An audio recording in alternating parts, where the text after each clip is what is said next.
Hi friends, आज हम engagement cake बना रहे हैं। इसके लिए मैंने 8.5 इंचेस का टीन लिया है जिसमें मैं 1 केजी केक बना रही हूँ और ऐसे 1 केजी के मैं 2 केक बना लूँगी। बटर पेपर से मैंने टिन को लाइनिंग कर ली है और 1 केजी का केक बनाने के लिए मैंने प्रीमिक्स वाटर और ऑयल के मेजरमेंट्स आपको यहाँ पर दिए हुए हैं। अराउंड 500 ग्राम हमें वनीला प्रीमिक्स लेना है, 6 टेबलस्पून ऑयल लेना है और 300 ml वाटर लेना है और इसे अच्छी तरह से हम मिक्स करेंगे और फिर टिन में ट्रांसफर करेंगे।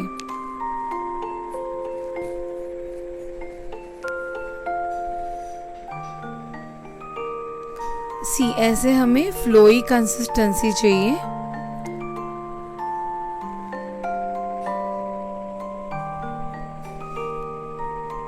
इसे 2-3 टाइम्स टैप करिए और अराउंड 55 मिनट्स के लिए उसे प्री हीटेड कढ़ाई में आप बेकिंग के लिए रख दीजिए। आफ्टर बेकिंग मैंने टिन को 10 मिनट बाहर रखा और फिर मैंने उसे डीमोल्ड कर दिया और मैंने केक्स को ठंडा करने साइड पर रख दिया है। और यहाँ पे मैंने अराउंड 1.5 कप जितनी चिल्ड व्हिप क्रीम ली है और उसे मैं स्टिफ पीक आने तक बीट कर रही हूँ। अगर आपके यहाँ गर्मी के दिन है तो आपको आइस बाउल की ज़रूरत पड़ेगी। आइस बाउल की मदद से हम स्टीफ पीक ला सकते हैं अपनी क्रीम में, फिर गर्मी का ही सीज़न क्यों ना हो। आइस बाउल की वजह से क्रीम ठंडी रहती है और इस वजह से उसमें स्टिफ पीक आने के लिए मदद होती है। अब मेरे दोनों भी केक बेस ठंडे हो चुके हैं और उनकी जो मैं थिक लेयर थी बॉटम में उसे पहले निकाल रही हूँ और फिर बाद में मैंने उन्हें 2 हाफ्स में डिवाइड कर लिया है। उन्हें 2 हाफ्स में कट कर लिया है दोनों भी बेस को। नीचे की परत थोड़ी थिक है, कड़क है, तो इसीलिए हम इसे निकाल देंगे और इस बेस को भी हम 2 पार्ट्स में स्लाइस कर लेंगे।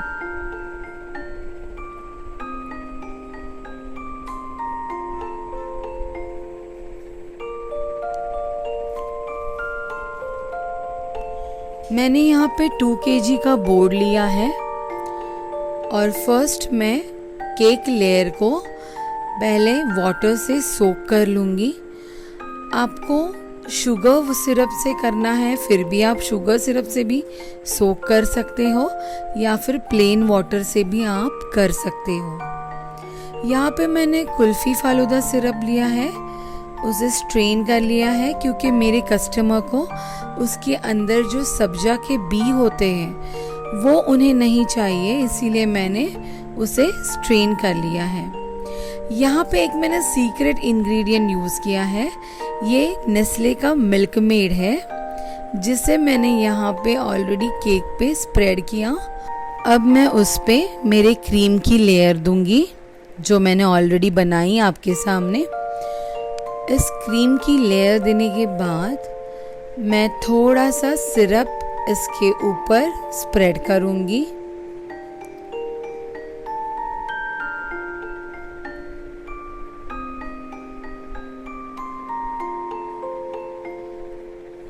और सेम प्रोसीजर मैं यहाँ पे हर लेयर पे करती जाऊंगी। एक्चुअली ये 3 केजी केक का ऑर्डर है और इसे मुझे क्लाइंट ने 2 फ्लेवर्स में बनाने के लिए कहा था, तो इसलिए मैं नीचे का बेस जो है वो कुल्फ़ी फालूदा फ्लेवर से बना रही हूँ और ऊपर का जो टियर हम लगाएंगे वो उन्होंने मुझे बटर स्कॉच फ्लेवर में बनाने के लिए कहा है। तो हम यहाँ पे 2 फ्लेवर्स को यूज़ करेंगे और ये केक बनाएंगे।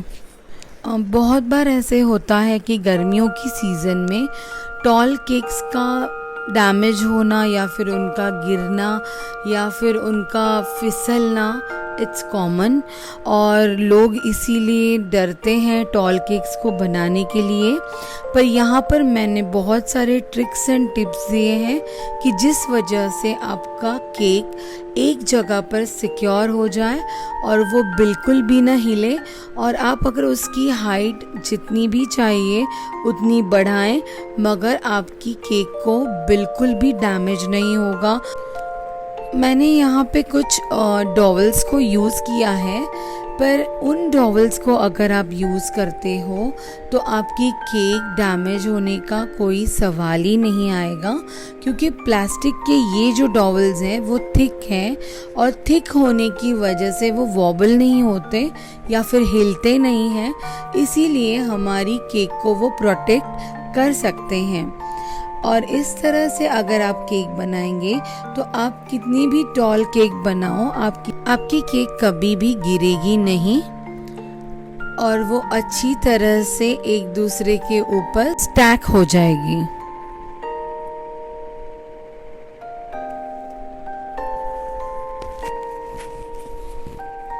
मैंने इस लास्ट लेयर को भी क्रम कोट कर दिया है, और इसे भी मैं वाटर में सोक करूँगी, और इस पे भी मैं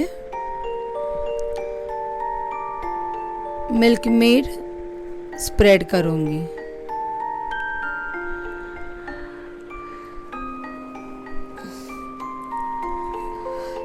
फिर हमें इसे क्रीम कर देना है, और हम इसे अराउंड 30 मिनट्स के लिए फ्रिज में रखेंगे।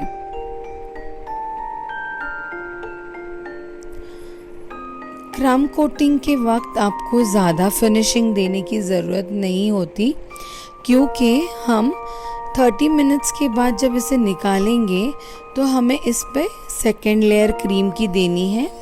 जैसे कि आफ्टर 30 मिनट्स मैं अब यहाँ पे सेकेंड लेयर दे रही हूँ।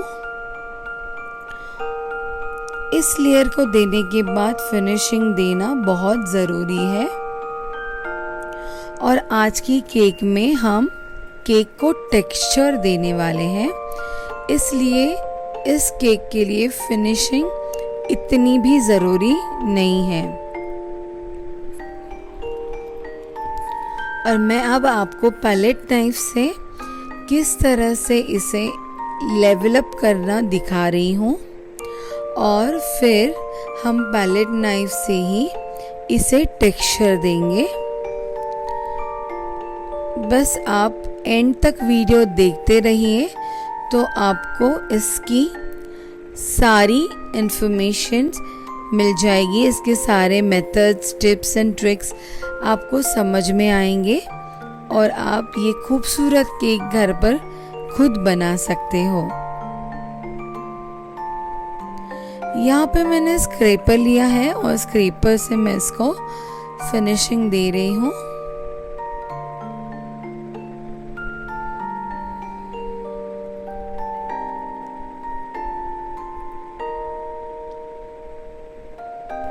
सेकेंड लेयर को फिनिशिंग देने के बाद हम इसे अभी फ्रिज में रखेंगे, और हमारे दूसरे लेयर की हम तैयारी शुरू करेंगे।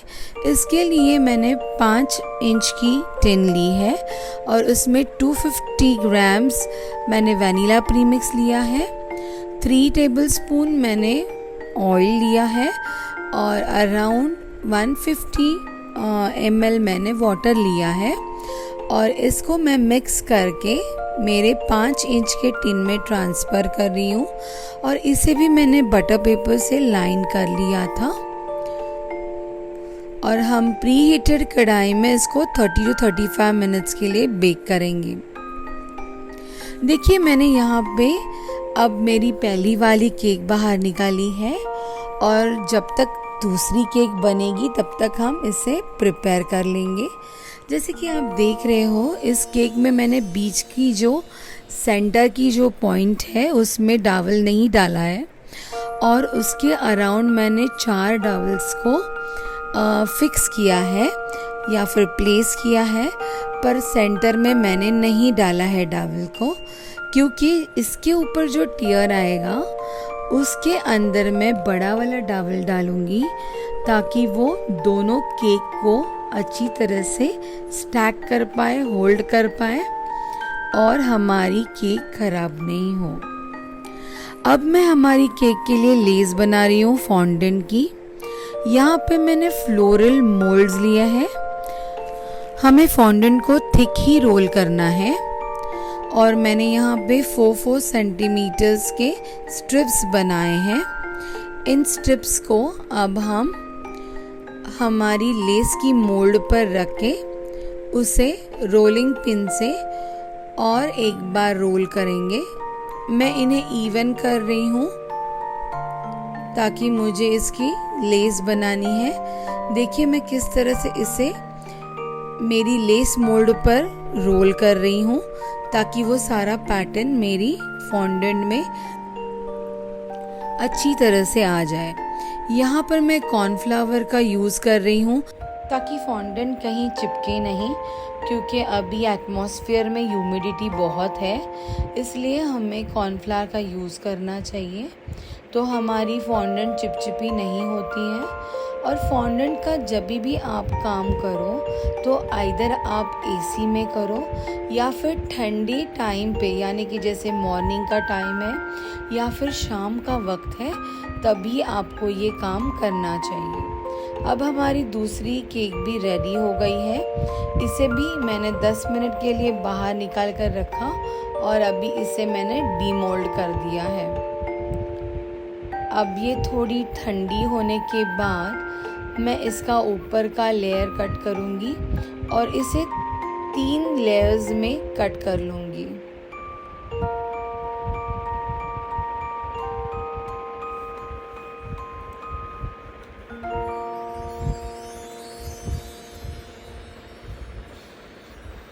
और मैंने यहाँ पे 4 स्पैचुलास क्रीम लिया है और इसमें मैं 2 टीस्पून बटरस्कॉच सॉस ऐड करूँगी। इसकी रेसिपी ऑलरेडी मेरी चैनल पे है, आप देख सकते हो। घर पे बनाया हुआ बटरस्कॉच सॉस बहुत ही टेस्टी लगता है। आप घर पे श्योरली इसे एक बार ट्राई करें।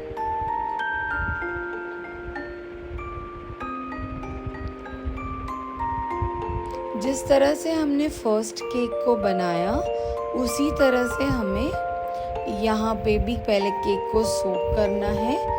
फिर हम यहाँ पे क्रीम स्प्रेड करेंगे और उसके ऊपर बटरस्कॉच सॉस को स्प्रेड करेंगे। सिर्फ हमने यहाँ पे मिल्क मेड को यूज़ नहीं किया है, नहीं तो केक बहुत मीठी हो जाएगी। जब आप केक को हैंडल नहीं कर पाते हो, ऐसे टाइम पे आपको उसकी सेंटर पॉइंट पे इस तरह से एक डॉवल को लगाना है और उस डॉवल को लगाकर आप उसे होल्ड करके केक को क्रीमिंग कर सकते हो।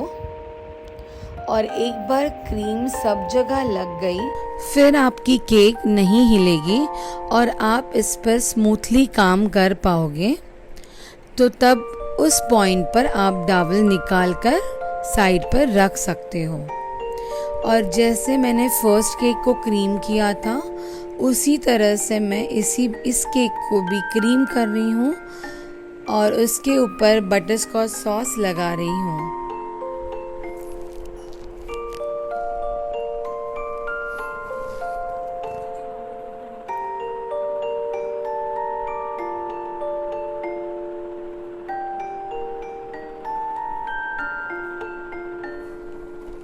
हमें इसे भी अच्छी तरह से क्रम कोट कर लेना है।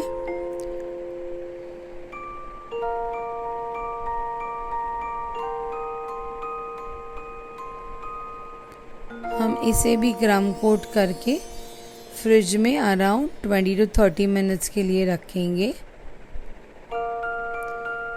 और यहाँ पे भी मैंने स्क्रैपर यूज़ किया है टू गिव फिनिशिंग। और 20 मिनट्स के लिए इसे फ्रिज में रख देंगे।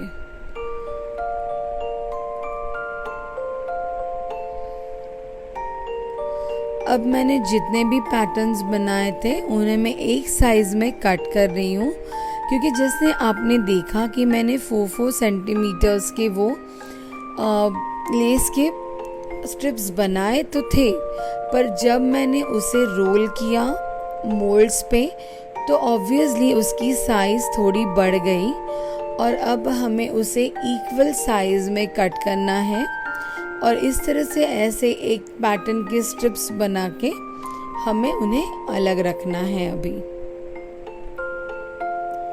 ऐसे मैंने यहाँ पे 2 मोल्ड्स यूज़ किए हैं, बबल फॉन्डेंट मोल्ड और फ्लोरल फॉन्डेंट मोल्ड। इस तरह से पैलेट नाइफ को लेकर हम केक पर टैप करेंगे तो इस तरह की टेक्सचर केक में आ जाती है और वो टेक्सचर हमें दोनों भी केक के टियर्स में देना है। जैसे कि ये बेस टियर हो गया और जो अपर टियर रहेगा उसमें भी हमें ऐसे उसे टेक्सचर देना है। आफ्टर 20 मिनट्स दूसरी टियर हमने बाहर निकाली और उसे अब हम सेकेंड क्रीम कोट दे रहे हैं। उसे भी हमें स्क्रैपर से फिनिशिंग देनी है और फिनिशिंग देने के बाद हम उसमें भी पैलेट नाइफ से टैप करके उस तरह का टेक्सचर बनाना है। ऊपर की टियर की डायमीटर से छोटा हमें बोर्ड कट कर लेना है और उस बोर्ड की सेंटर में हमें एक डावल जितना होल बना लेना है।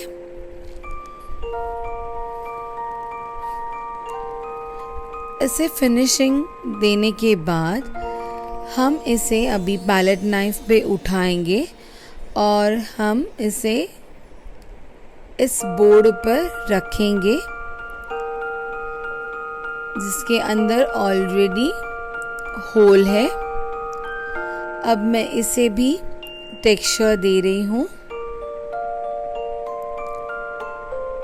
It's very easy. Palette knife को टैप करके आप इस तरह की टेक्सचर इसमें बना सकते हो और ये दिखने में बहुत ही खूबसूरत दिखता है। टेक्सचर देने के बाद हमें बोर्ड को अच्छी तरह से साफ कर लेना है और अब हम यहाँ पे लेस को लगाएंगे परफेक्टली। देखिए मैंने किस तरह से लेस को लगाया है, इसीलिए आपके सारे स्ट्रिप्स एक ही साइज के होने चाहिए। पहले हमने बबल फॉन्डेंट लेस लगाई, अब हम फ्लोरल फॉन्डेंट लेस लगा रहे हैं और उसे लगाने के पहले हम इवनली उसे कट कर रहे हैं। इन सारे लेसेस के साइजेस अगर सेम होंगे तो वो दिखने में बहुत ही बढ़िया लगेंगे। देखिए यहाँ पे मैंने बीच में एक डॉवल डाला है ताकि मेरे दोनों केक्स को मैं एक साथ सिक्योर कर पाऊँ।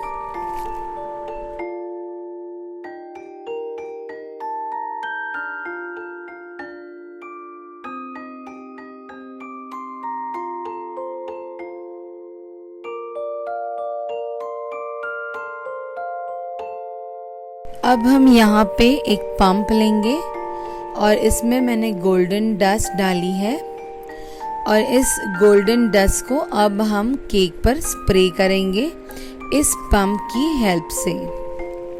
देखिए मैं किस तरह से उसे स्प्रे कर रही हूँ। स्प्रे करिए और उसे टैप करते जाइए ताकि आप इसे स्मूथली स्प्रे कर सके अपनी केक पर।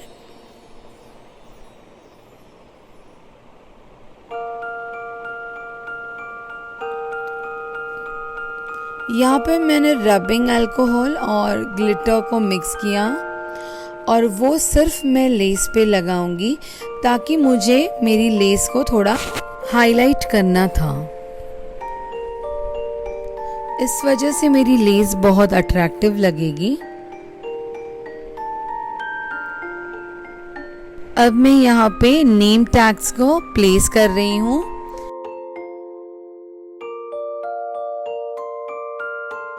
और मुझे रियल फ्लावर्स का डेकोरेशन करना था, इसलिए मैंने वाइट रोजेस लिए हैं और उन्हें मैं क्लिंग रैप कर रही हूँ। और लीव्स के साथ मैंने टूथपिक लिए हैं ताकि लीव्स के स्टेम स्टिफ रहें और हमें उसे केक में इंसर्ट करने के लिए आसानी हो। इस तरह से मैंने फ्लावर्स का डेकोरेशन किया। See how smoothly the stems are going inside.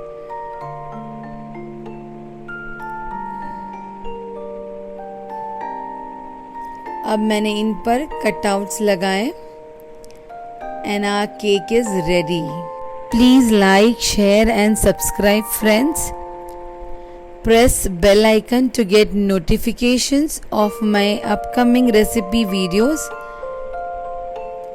Thank you friends. Please पूरा वीडियो देखिए और आप श्योरली घर पे इसे ट्राई कीजिए।